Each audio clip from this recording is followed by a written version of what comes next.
may be the greatest catch I've ever seen in my life. All right, guys. Firstly, I want to give you all a massive thank you for the support y'all showed on the last video. It was by far and away our best video of the offseason.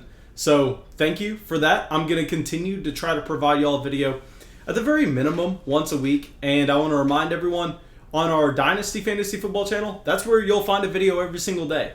But Dynasty is a little bit different, where the offseason matters a whole lot more, where here I am just going to be trying to keep us up to date for what we can expect in the 2021 season. Now, there are going to be a lot of things happen during this offseason, like the NFL draft, like free agency, like trades between NFL teams, but that is going to be very few and very far between. So we are going to keep it with one, maybe two videos a week on this channel, and the Dynasty channels where you'll find the majority of the videos. But anyway, please go down there, drop a like, leave a comment, and most importantly, guys, I know that everybody watching this video is subscribed. I can look at the YouTube analytics. But if you want to come out and you want to talk to me, not through Patreon, the number one thing that you can do is next to that subscribe button, hit that notification bell, because with all these videos, what I'm actually doing is I'm premiering them. So I hang out in the live chat, and any questions that y'all have, if you want to just chat with me, I'll be there and we can talk as the video premieres. But if you want to know when that's going to happen, you're just going to have to hit that bell. Okay. So let's get into this video, and what we are going to be doing is we are going to be looking at our previous running back rankings and now our updated version, and we are going to be looking at the furthest running back fallers. And the first player is going to be extremely obvious, so we're not going to talk on him too long. It's going to be A.J. Dillon. Okay, so with A.J. Dillon, we previously had him as a low-end running back too, and I gave the disclaimer. I said, you know what, guys? This ranking is nowhere close to being set. This ranking is going to be very bad regardless of what happens. Because if Aaron Jones left through free agency, we know that A.J. Dillon wouldn't have been a low-end running back 2. He probably would have bumped up to being a running back 2 at the high end, maybe running back 13, 14, 15. Yet if Aaron Jones stayed, A.J. Dillon was going to be plummeting. And I know a lot of people have come out and they've told me, Mason, A.J. Dillon is still going to get the opportunity because Jamal Williams is gone. And yes, that's true. A.J. Dillon is going to see the field. It's not going to be like 2020. But here with A.J. Dillon, we have to understand the type of touches he's going to be seeing.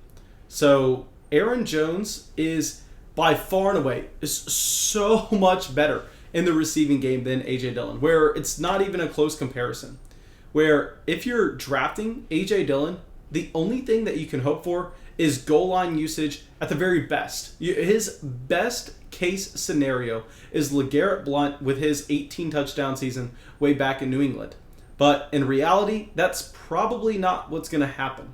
With A.J. Dillon, he's going to plummet to a point where he is purely a handcuff type running back, because even if he is getting 8 to 10 touches a game, he is going to be purely TD dependent, and you can't invest a significant draft pick into a player like that.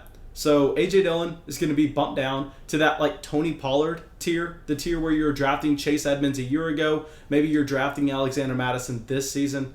So please, guys, do not just sit here and have the sunk cost fallacy of going, hey, A.J. Dillon was a low-end running back 2 for me previously. The lowest I can have him now is a mid running back 3. No, don't look at what your previous ranking was. This is a completely different scenario. He has to plummet.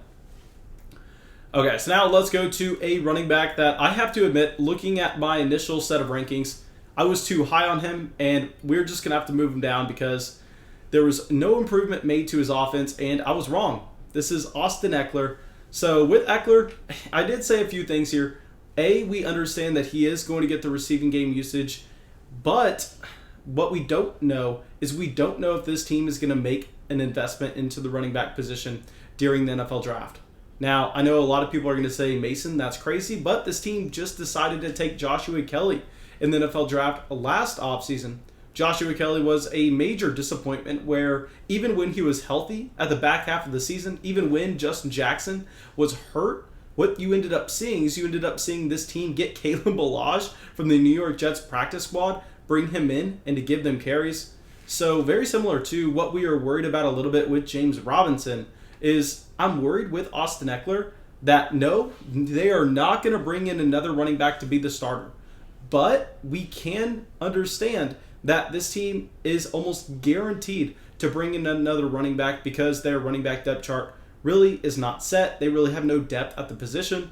So we have to ask ourselves, what kind of running back are they going to bring in? Because Ekeler isn't the biggest back. Maybe they bring in someone to get goal line usage.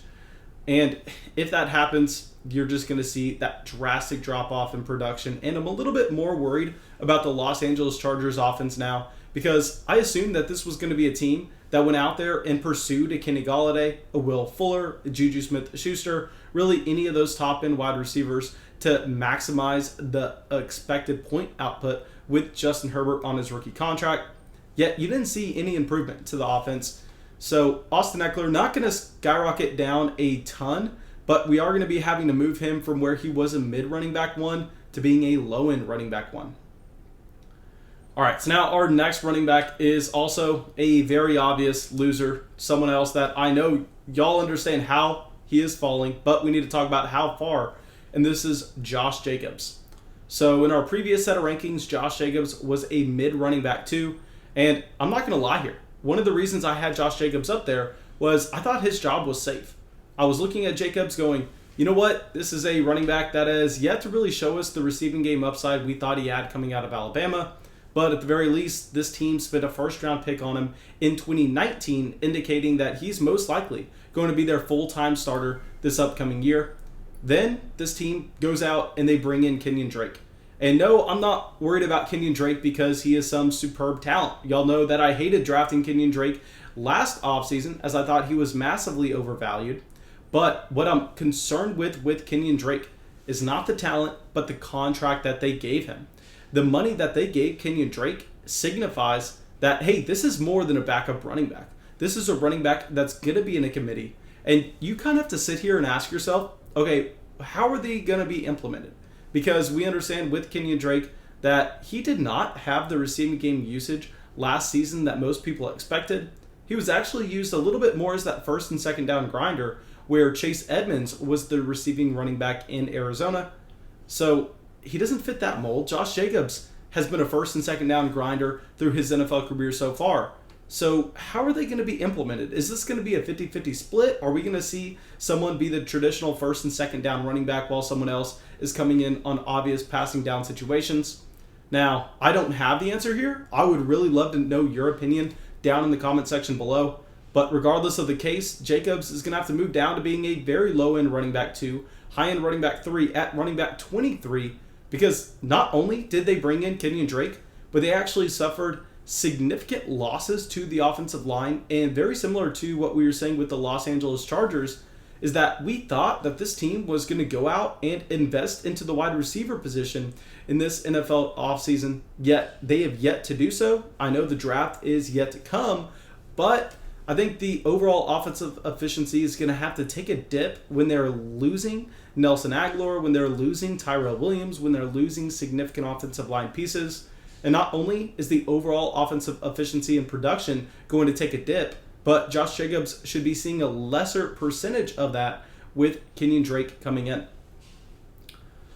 All right, so now let's go over to the other running back in this backfield. Not going to talk about him too long. I just have to give him a shout out. Kenyon Drake was a low-end running back 2 for us, and I told you all I was a little bit worried about him going to a team like the Jacksonville Jaguars, a team that had a solidified starting running back, but they had a ton of cap space and they needed to address the depth on their position, where it's a little bit worse than that. He ends up going to the Raiders. So with Drake, like I said, please let me know what you're thinking in the comment section below. I can't see how you have him ranked anything more than a running back 3 this upcoming year, but like I said, we weren't drafting him last offseason, and it looks like there's no way in hell we're drafting him this offseason. All right, so now let's bring up our last running back here, someone that historically I've been a little bit too low on. I mean, his pure volume has come in and made me lose out on some value. But this is going to be David Montgomery. And now I know that I'm saying historically we've been wrong on, because going into his rookie year out of Iowa State in dynasty leagues, I was really just trying to stay as far away from David Montgomery as possible. And then going into his sophomore season in redraft leagues, I was also saying, hey, this is not someone that you want. But I will admit that once Tarik Cohen went down in our redraft leagues, we said, hey, go trade for David Montgomery. He is now going to be a bell cow running back as there's nobody else in that backfield. But now when we're looking at David Montgomery, this is a team that brings in Andy Dalton. Really, we had a little bit of hope for them to go out there and get Russell Wilson. And I know that dream is not over, but every day that passes that Russell Wilson is not on this team, it makes it seem like it's less and less likely. And this team is in no range where they can upgrade the quarterback position in the NFL draft either. I mean, maybe they could take a Kyle Trask. Maybe they could take the quarterback out of Texas A&M. But they're not going to be getting a Trey Lance, a Justin Fields, a Trevor Lawrence. They're not going to be getting Zach Wilson. That's obvious to everybody. So we have to sit here and we have to go, okay, this is probably going to be one of the worst offenses in the entire NFL. And yes, David Montgomery was a stud. He was a beast at the end of last season. But was that with efficiency? Was that with overall offensive production? Or was that due to the fact that Tarik Cohen tore his ACL, missed the rest of the season, and you saw David Montgomery not only bump up his carries per game, but start getting like an extra 2 or 3 receptions a game at the same time? So when we're looking at David Montgomery here, we could have been a little bit excited if the Chicago Bears decided to go out there and address the quarterback position, yet they didn't do so. So it looks like this is going to be another year of inefficient football for Chicago. To go along with this, Tarik Cohen should be healthy. Tarik Cohen should be coming back and getting those targets out of the backfield. So I think David Montgomery is just someone profiling to not necessarily be just a first and second down running back, because we know he can catch passes out of the backfield. But I think the majority of the snaps that he will be playing will be on those run obvious situations where he is not being asked to play in the 2-minute drill. That's going to be a little bit more the Tarik Cohen side of it. And in a bad NFL offense, you need the running back that is going to get every single touch. If you're going to be on the Bears, if you're going to be on the Jags, just look at James Robinson last season. I mean, James Robinson was able to come through with elite production. I mean, historic production for a rookie, especially considering he was undrafted. But he was also seeing every single touch in his backfield. And now with David Montgomery, you're not going to have that. Tarik Cohen's going to be coming back. And also, just a little bit of a factor going into this is the fact that some other running backs jumped David Montgomery because they saw an increase in their situation. A, we added the rookies to these rankings, so Travis Etienne and Najee Harris are going to be ahead of David Montgomery. And B, you have a running back like Chris Carson, who is now going to be the starting running back for Seattle, a much more efficient offense. So you have to slide in Chris Carson ahead of David Montgomery as well. So that's going to be dropping down David Montgomery all the way to running back 22 at the very, very back end of the running back 2s for our 2021 rankings. Now, thank you guys. I really hope y'all enjoyed this video. I really hope y'all got something from it. Now, I want to remind everyone, if you want to get any of your questions asked, if you want to just come out and chat with me, make sure you are not only subscribed, because I know everybody watching this video by now is subscribed, but more importantly, hit the bell next to the subscribe button. That way you know when the video is getting premiered, you know when I'm in the live chat, when I am talking with people. And yeah, that's it. I'd love to see y'all there. And until next time.